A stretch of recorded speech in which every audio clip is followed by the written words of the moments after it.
In initiation into Hermetics, step 1 is about awareness, but step 2 is intervention. This is where you stop being a passive observer of your psychology and start becoming its architect. Because Bardon introduces something that most occult systems talk about vaguely, but never train properly: subconscious programming. And we're not talking about the manifest your dream car type. We're talking about the disciplined, structure, and scientific type. This is episode 2 of a 10-part series where we go in depth with the book Initiation into Hermetics by Franz Bardon. If you have not seen step 1 first, Mastery of Thought, make sure you check out that video first. It is crucial that you implement the exercises that we talked about in that video. Each step is meant to build off the last. Now, the links to that and the theoretical overview will be in the description. Make sure to check them out. This is the Akashic Order, and if you're new here, welcome. Make sure to hit subscribe because we got 8 episodes left after this one. Alright, so let's get into it. Now, this step is where most people quietly drop off, because watching how your mind operates is interesting, but reprogramming it is uncomfortable. Step 2 demands repetition,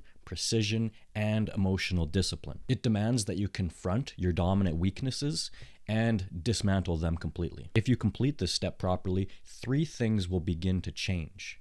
Your subconscious stops resisting your intentions. Your concentration strengthens dramatically, and your elemental imbalances begin moving towards balance. This is no longer philosophical groundwork. This is structural reinforcement of the soul, the mind, and the nervous system. So now let's look at what we're going to cover in this video. Programming the subconscious. Through autosuggestion, you are rewriting programs that have governed you for decades. Through attention and volition, you are cutting impulses before they crystallize. Through repetition, you are reshaping internal structure. This is slow, deliberate conditioning, and it is powerful precisely because it is gradual. Strengthening the senses. Most people cannot isolate a single sense for more than seconds. By the end of step 2, you can hold each one deliberately: sight, sound, touch, smell, taste, not as a passive memory, but as controlled production. This strengthens imagination in a way that is precise and obedient, not chaotic, not emotional, directed. Balancing the soul. This may be the hardest part. Balancing the elements means confronting yourself without distortion. It means admitting where fire burns too hot, where air scatters thought, where earth stagnates growth, and then correcting it relentlessly. This is harder than step 1 because step 1 is primarily awareness. Step 2 is correction, and correction demands humility, consistency, and endurance.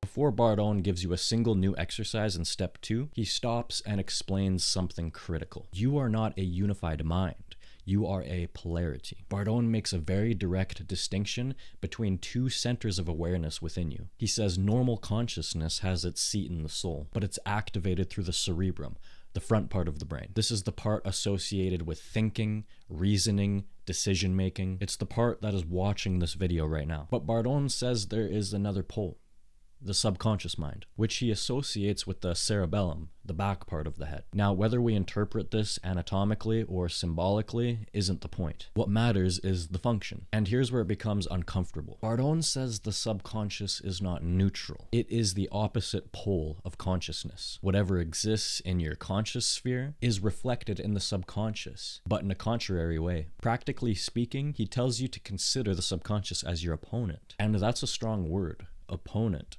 Why? Because the subconscious is the origin of impulses that you do not consciously control. Your passions, your weaknesses, your sudden emotional reactions, your failures, or your sabotages. So you consciously choose to diet, but at 11:30 p.m., you're in the kitchen. You consciously decide to remain calm, but somebody says that one thing and you erupt in anger. You plan to wake up early in the morning, but when your alarm finally goes off, something pulls you back underneath the blankets. This aligns closely with what we understand about automatic behavior and habit loops. Neuroscience shows that much of our daily behavior is driven not by deliberate thought, but by conditioned neural patterns, routines encoded through repetition and emotional reinforcement. The brain conserves energy by automating behavior, and once automated, these patterns often override conscious intention. In simple terms, the conscious mind sets goals, and the subconscious mind runs programs. And if those programs contradict your goals, the program wins. Bardon is telling you that magic development requires acknowledging this duality, because before you understand that there is a counterforce operating inside of you, you will misinterpret your failures. You will think that I lack discipline, or that I am inconsistent, or that I don't have what it takes. But Bardon reframes this. It's not that you lack will, it's that your will is being opposed. He even explains that in a healthy person, normal consciousness is always accessible.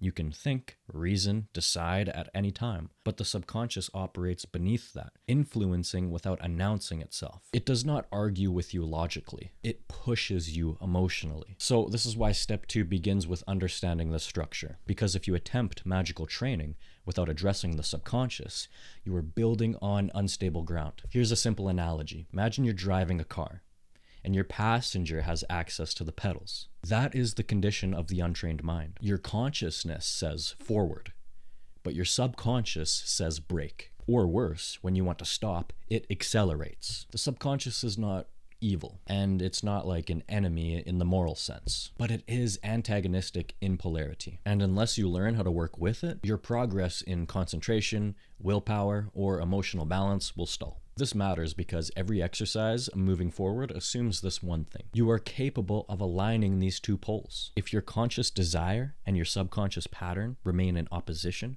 no magical technique will stabilize. Your concentration will break. Your meditation will scatter. Your elemental imbalances will persist. You must first understand the architecture of your mind, because from this point forward, Bardon will teach you how to turn this opponent into your ally.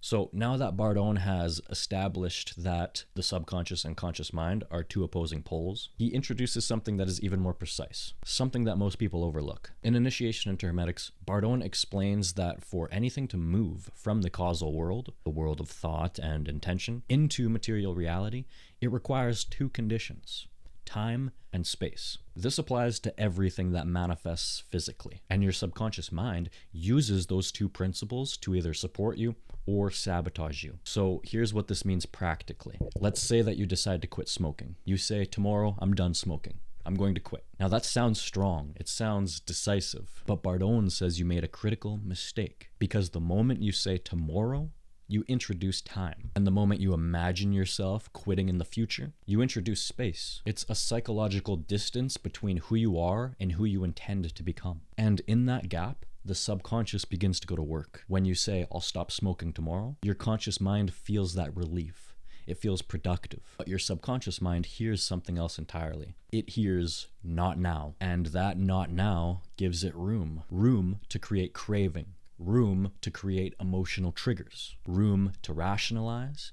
And room to say just one more time. This aligns with what psychologists call delayed intention failure. When behavioral change is postponed, the brain continues to reinforce existing neural pathways. The habit loop, cue, craving, response, and reward, remains intact. And because no interruption happens immediately, the subconscious program strengthens itself. So by the time tomorrow arrives, you are not starting fresh. You are starting after 24 hours of more reinforcement. He says you need to remove time and space, because the subconscious requires those two dimensions to oppose you. So if there's no later, no tomorrow, there is no preparation period for resistance. If there is no psychological distance between present self and intended self, there is no duality to exploit. So this is why the phrasing must shift. Instead of I will stop smoking, you say I do not smoke. Instead of I will become disciplined, you say I am disciplined. Now this is not motivational fluff here. When you state something in the present tense, you collapse time. When you state it as already real, you collapse space. There is no gap. There is no tomorrow. There is no in progress. There is only identity. And identity is what the subconscious organizes around. Most people try to overpower their subconscious through brute force. Bardon teaches you to outmaneuver it structurally. The mistake is not a lack of will. The mistake is giving your internal opponent advance notice. Imagine a sports team giving the opposing team a copy of their playbook and letting them know what exact play they're about to run. Sounds silly, doesn't it? Now, this concept of reprogramming the subconscious is called autosuggestion. But keep in mind, this programming the subconscious works best in 2 specific times of day. So now that you understand how to phrase autosuggestion and why time and space must be removed, Bardon moves on to something equally important: timing. Because even the correct formula, spoken at the wrong time, loses its power. In Initiation into Hermetics, Bardon explains that the subconscious acts most freely when the normal consciousness is suspended. And when does that happen? When you sleep. During the day, your conscious mind is active. It analyzes, it questions, it doubts, it interferes. But when you fall asleep, your conscious mind withdraws, and the subconscious mind takes the seat of operation. This is why dreams feel emotionally vivid, why unresolved feelings surface at night, and why a problem that you think about right before bed often feels heavier in the morning. The subconscious does not shut off when you sleep. It becomes dominant. And Bardon identifies 2 specific times when autosuggestion becomes most effective: right before falling asleep and right upon waking up. These are the 2 transitional states. The conscious mind is fading or has not yet fully returned. So practically, here is the instruction. At night, when you're already in bed, when your body is relaxed, when drowsiness begins, that is when you begin your autosuggestion practice. And this is where he gives a warning most people ignore. Never to go to sleep in anger. Never go to sleep in depression, and never go to sleep immersed in worry, because whatever state you fall asleep in, the subconscious continues. If you fall asleep replaying an argument, the subconscious rehearses that argument. If you fall asleep thinking about failure, the subconscious rehearses failure. It does not question the content. It amplifies it. You must deliberately choose the final thought that enters sleep. So think of sleep as planting. Whatever thought that you carry across that threshold is the seed. And during the night, the subconscious waters it. So the ritual becomes clear. You prepare for sleep intentionally.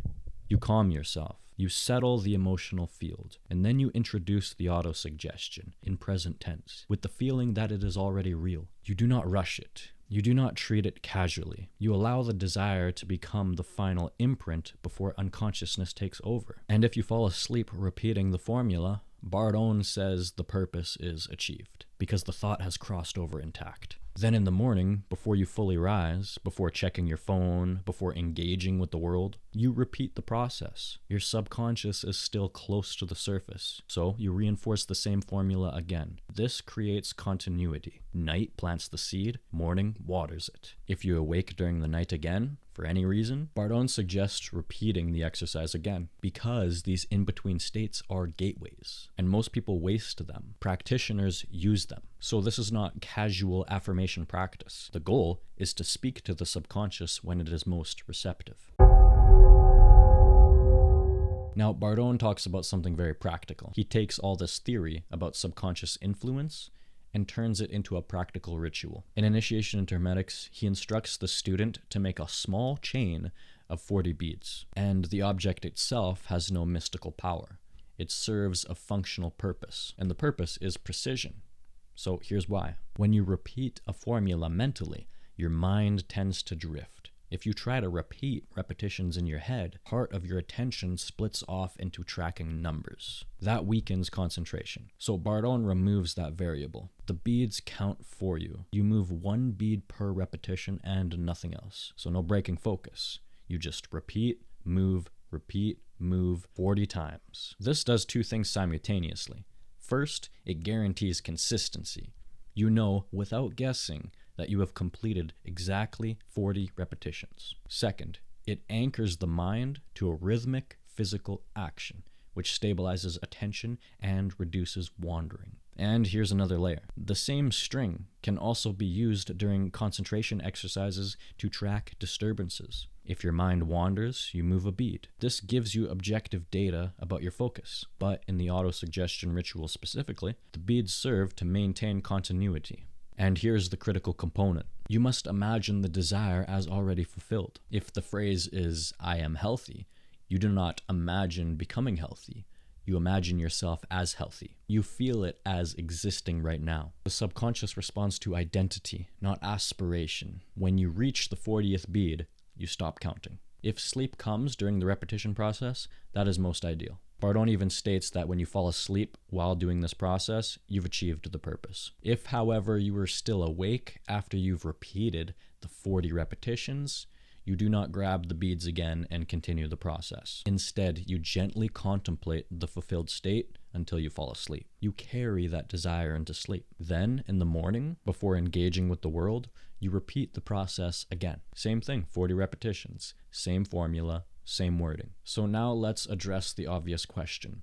Why 40? Bardon does not provide a mystical explanation in this section. The numbers appear to serve as a sufficient threshold of repetition to saturate attention without inducing mechanical numbness. Basically, it is long enough to require discipline, but short enough to remain consistent nightly. And consistency is the real mechanism, because what you are building here is not emotional hype. You are building neural reinforcement. Repetition strengthens pathways. Identity statements restructure internal reference points. Over time, the subconscious begins aligning with the command rather than opposing it. So the ritual in the simplest form looks like this. Create a string with 40 beads, lie down before sleep, repeat the chosen phrase 40 times, move one bead per repetition, do not count mentally, do not drift, imagine it already done. Fall asleep with it in your mind. Then repeat again upon waking. And this is where step 2 becomes serious, because this practice requires daily execution. And through that process,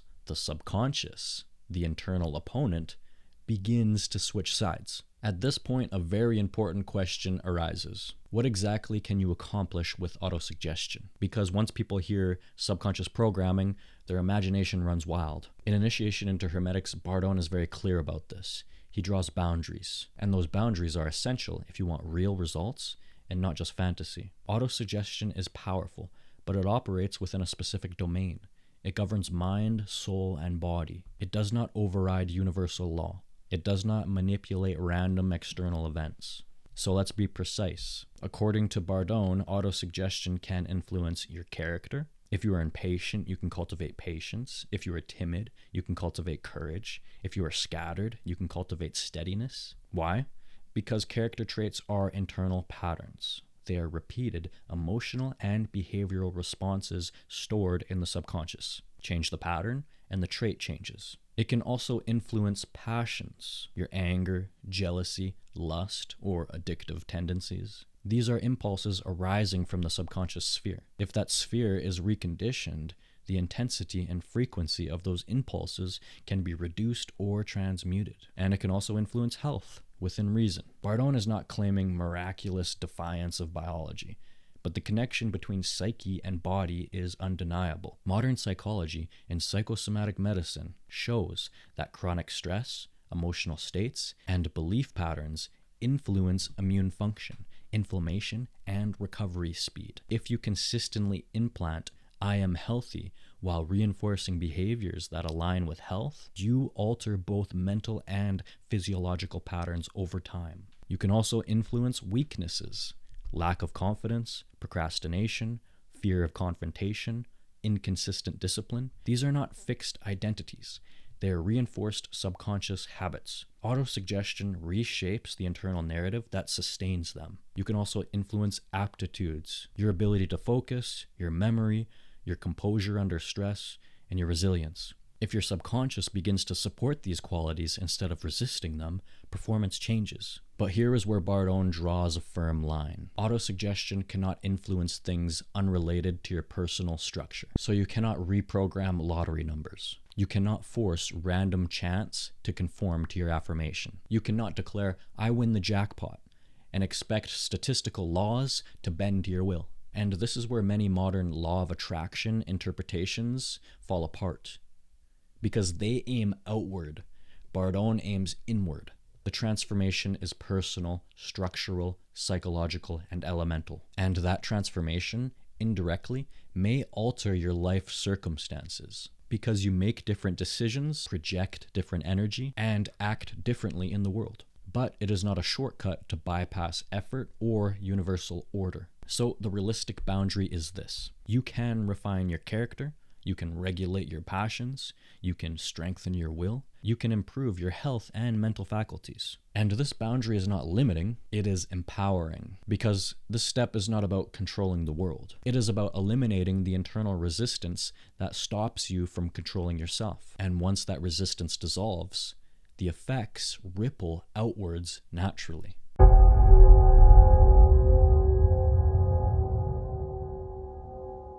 Now, with the subconscious groundwork laid, Bardon moves into something that is deceptively simple, but is foundational for all higher magic work: visual concentration. In Initiation into Hermetics, Step 2 begins strengthening the mind through controlled imagination, and it does not start with abstract symbols or mystical imagery.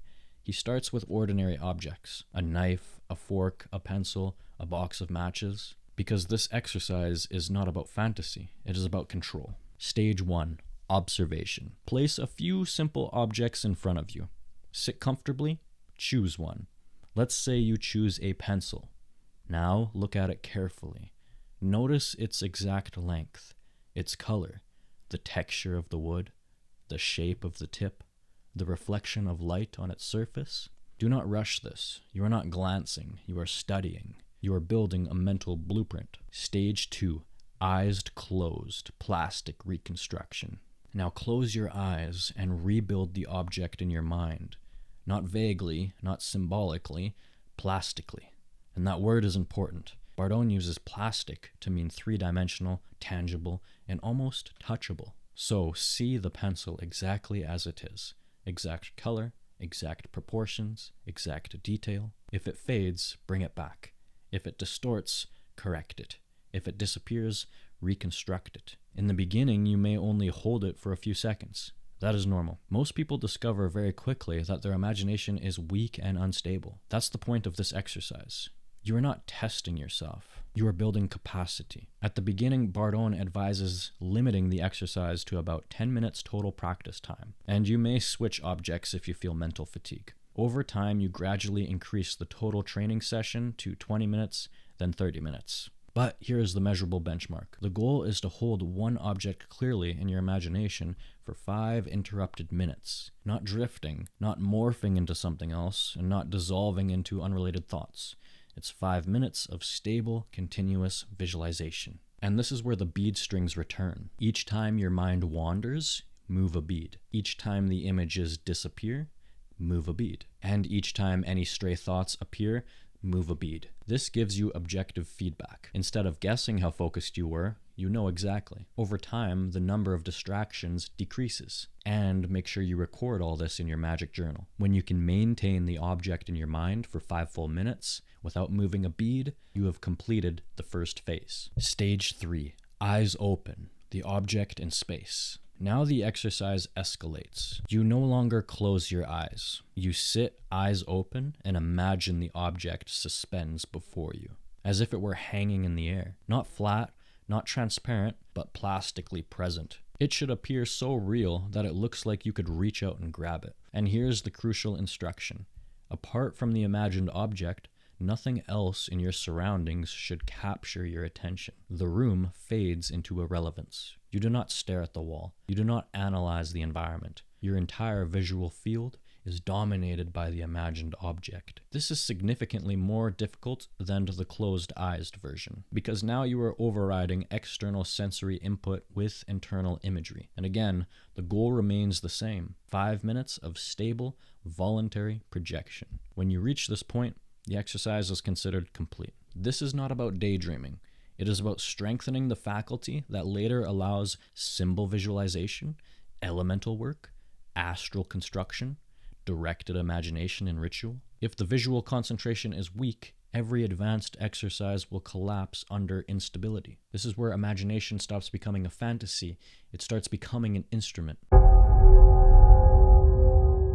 After training the visual faculty, Bardon shifts into something that most people find even more difficult: pure auditory imagination. He makes an important clarification before beginning this exercise. You cannot simply say, imagine a clock, because imagination, for most people, automatically defaults to pictures. So the phrasing must change. Instead of imagine a clock, you say imagine you hear a clock ticking. This distinction matters because you are now isolating a single sensory channel, sound, without allowing visual imagery to intrude. And this is where most beginners struggle. Sit comfortably, close your eyes, and imagine you hear the ticking of a clock on the wall. Not the clock itself, just the sound. If the image of a clock appears, remove it. The exercise is not visual, it is auditory. You are training your mind to produce and sustain a sensory impression without borrowing support from another sense. At first, you may only hold the sound for a few seconds before it fades.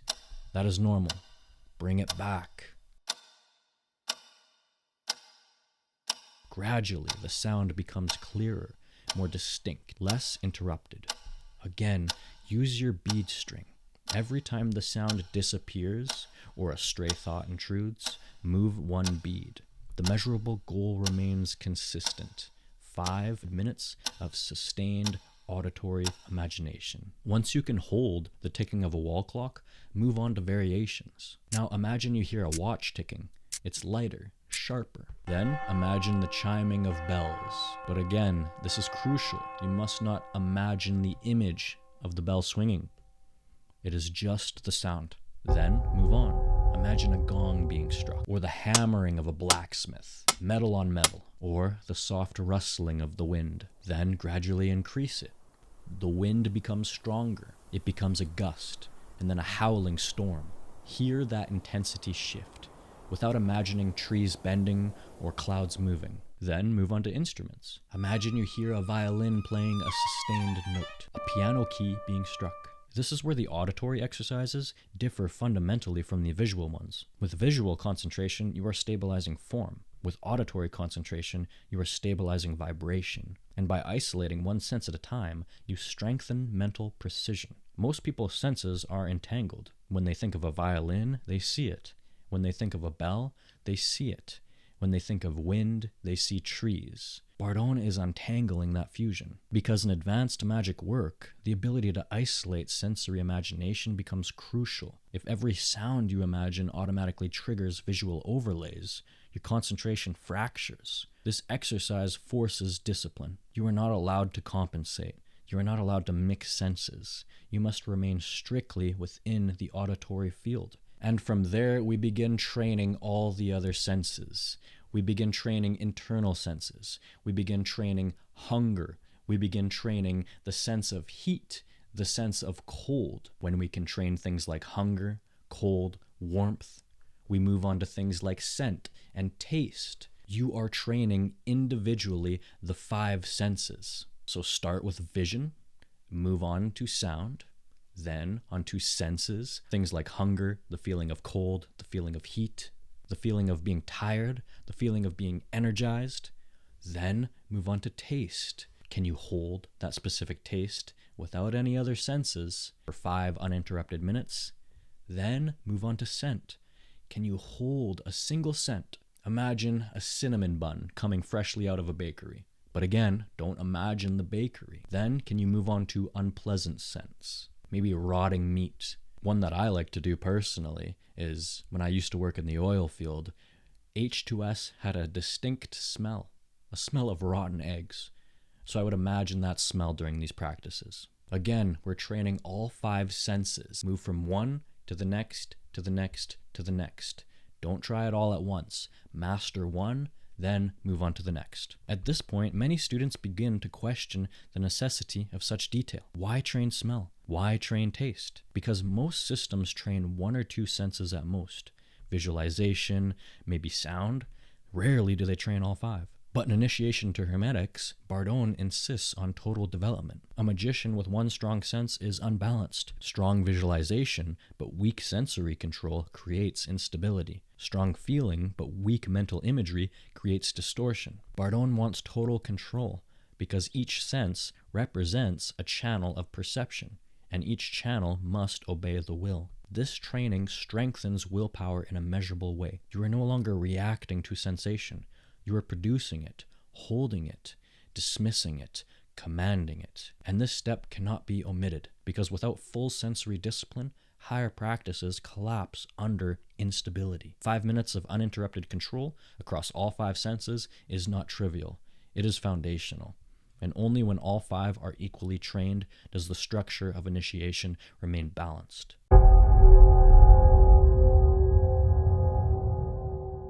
Before moving forward, we must return to something foundational in step 1, the psychic mirrors. Bardon does not treat character refinement as optional self-help. So in step 1, we created the black mirror, listing your negative traits, weaknesses, compulsions, and distortions. We created the white mirror, listing your virtues, strengths, noble qualities, and capacities. This was not journaling for self-reflection. It was diagnosis. Each trait in your mirror corresponds to one of the 4 elements: fire, anger, impulsiveness, aggression, ambition, intensity; air, inconsistency, talkativeness, distraction, or superficiality; water, laziness, emotional instability, passivity, or indulgence; earth, rigidity, stubbornness, heaviness, material fixation. The purpose is not moral judgment. It is elemental analysis. You are identifying which element dominates your personality and which element is underdeveloped. For example, chronic anger is excess fire. Emotional oversensitivity is excess water. Scattered thinking is excess air. Inertia and procrastination is excess earth. The goal is not suppression. It is balance, because if one element dominates, the entire structure of the psyche becomes distorted. So now we move on from diagnosis to correction. Bardon gives 3 distinct methods for mastering your weaknesses. You must understand all 3, and you must understand when to use them, and ideally, you must use them together. Number 1, autosuggestion. As we talked about in the beginning of this episode, this is systematic reprogramming. You create a short, precise formula. For example, if anger dominates you, say, "I remain calm and sovereign in every situation." You repeat this formula daily, morning and night, with focus and feeling. Autosuggestion works gradually. It reshapes subconscious patterns over time. It is most useful when the weakness is deeply ingrained. The reaction is habitual. You need steady, long-term restructuring. It is slow, persistent conditioning. Number 2, transmutation into the opposite quality. This is active alchemy. You do not merely suppress a weakness. You transform it into its elemental opposite. If anger dominates you, you transmute it into calm strength. If laziness dominates you, you cultivate disciplined movement. If distraction dominates you, you cultivate grounded focus. This method requires awareness in real time. When the passion rises, you consciously generate its opposite quality. Anger arises, you generate composed authority. Fear rises, you generate steady courage. This method is dynamic. It builds character rapidly, but it requires alertness. Number 3, attention and volition, cutting it at the root. This is the most direct and surgical method. The moment a passion begins to arise, you observe it instantly, and you cut it off. Before it forms words, before it becomes action, before it gains momentum, this requires trained attention. You must detect the impulse at its earliest spark. Then, through pure volition, you refuse its expression. You do not negotiate with it. You do not justify it. You end it. This method is powerful for sudden reactive emotions, situations where delay causes damage, advanced students with strong concentration ability. It is precise, immediate, and uncompromising. If anger dominates you, either reprogram it through autosuggestion, transmute it into calm strength, or cut it the moment it arises. If laziness dominates you, reprogram discipline, transmute laziness into structured action, or cut the impulse to delay the instant it appears. There is no single correct method, but mastery requires understanding all 3. So now comes strategy. If you want rapid development, do not scatter effort. Do not attempt to correct 10 weaknesses at once. Choose one dominant flaw, one elemental imbalance, and attack it from all 3 angles. For example, if unconscious eating is your weakness, use autosuggestion. I eat consciously and only what strengthens me. This is referring to our conscious eating practice from step 1. Or transmute indulgence into discipline at each meal. Or cut the impulse to overeat the moment it appears. All 3 methods are aligned in one direction. This accelerates changes dramatically because repetition compounds, energy concentrates, and will strengthens. So the strategy is simple. Do not scatter effort. Choose one weakness, attack it from all 3 angles, stabilize the element, then move forward. By this stage, many students believe that mental training is the real work, and the body is just secondary. In Initiation into Hermetics, Bardon makes something very clear. The body is not an afterthought. It is an instrument. And if the instrument is undisciplined, the current cannot flow cleanly. So this section will train the physical vehicle so that it can obey the trained mind. Now, nothing new here replaces the foundational disciplines from step 1. They continue daily, without exception. From step 1, we developed the morning routine, brushing the body, cold washing, morning exercise, the magic of water, conscious breathing, conscious eating. All of these disciplines that we talked about in step 1 must continue. This is now a morning routine that you would have developed that will stick with you. Now we move on to one of the most misunderstood exercises, pore breathing. Bardon describes the skin as functioning like a second pair of lungs or a second set of kidneys. It breathes, it eliminates, it absorbs. So sit calmly, breathe normally. Now imagine your entire body breathing like a sponge dropped in water. Not just your nose, not just your lungs, your entire skin's surface. When you inhale, feel as though the pores open, as if the body absorbs subtle vitality from the surrounding space. When you exhale, feel as though the pores release used energy outward. Do not strain, do not hyperventilate. This is not physical exaggeration. It is a subtle awareness layered onto normal breathing. You're absorbing, expanding, and receiving. As practice strengthens, you imagine that what you absorb is vital force. It's energy, life current. It saturates the body evenly, from the skin inward, not concentrated in one spot. It's balanced, distributed. Later, this can be combined with what Bardon calls desire breathing, meaning you inhale with a clear intention, and you imagine that quality saturating your body through every pore. Then, when exhaling, you release the opposite quality. So, you inhale the desired quality and exhale the undesired. But this is only effective if concentration has already been trained. Otherwise, it becomes fantasy. Now here comes something simple. Stillness. You're going to sit upright in a chair, back straight but not rigid, feet placed at a right angle to the floor, hands resting flat on your thighs. Set an alarm for 5 minutes, and do not move. No shifting, no scratching, no adjusting, no swallowing unnecessarily. Your body must obey. At first, 5 minutes feels long. The urge to adjust becomes intense. You do nothing. You remain still. When 5 minutes becomes easy, extend it to 10, then 15, gradually up to 30 minutes. If necessary, you may lightly secure your knees together to prevent unconscious movement. But the goal is internal discipline, not a mechanical restraint. Your body becomes an obedient servant of the will. Now the training leaves the meditation seat and it enters daily life. This is where true development is measured. If you are hungry, wait 30 minutes before eating. You are training the nervous system to obey you. If you are thirsty, delay the need to drink. This is not to punish yourself. It is simply to assert control.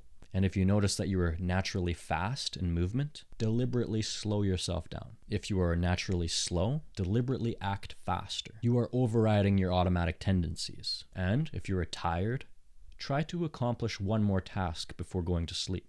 You are simply teaching the organism that impulse does not control you. You control it. All of this physical training has one purpose: integration. The mind has been trained. The senses have been trained. Now the body must align, because initiation does not occur in fragments. It requires unity. When hunger obeys, when posture obeys, when breath obeys, when movement obeys, then the will is no longer theoretical. It is embodied. Okay, so this is where most students make a critical mistake. They taste progress. They feel stronger concentration. And immediately, the ego whispers, move forward. But Bardon is strict here. No advancing from step 2 unless the exercises have been mastered. Not partially complete, not intellectually understood. They've been conquered. Because step 3 introduces more complex operations. And if you enter it with imbalance, the weakness you failed to correct in step 2 will amplify. If your elements are unbalanced, step 3 magnifies that imbalance. If your senses are unstable, step 3 destabilizes them further. If your passions are unconquered, step 3 gives them more fuel. Now, the system is sequential for protection, not restriction. The temptation to advance is in itself a diagnostics test. Impatience often leads to excess fire. Restlessness often leads to excess air. And stagnation in training often leads to excess water or earth. Even the desire to skip ahead reveals imbalances. So balance the elements first. This is not symbolic advice. It is the structural law of Bardon's system. So now we close out step 2. But before you leave, feel free to ask me any questions that you have in the comment section below. That is the reason I created this series, to help as many practitioners as I can. Because I myself find it hard to find other resources on this system specifically. And don't be afraid to ask any question, no matter how simple or how intense. I would be glad to help. And make sure you subscribe, because we will be continuing this series. Step 3 will be coming in the following weeks. And if you know anybody else that is on this path or willing to join this path, make sure to send them this video, get them started on this series. And make sure to drop a like on this video so we get this video out to more practitioners. Now, step 3 is where things start to get interesting. So stay tuned.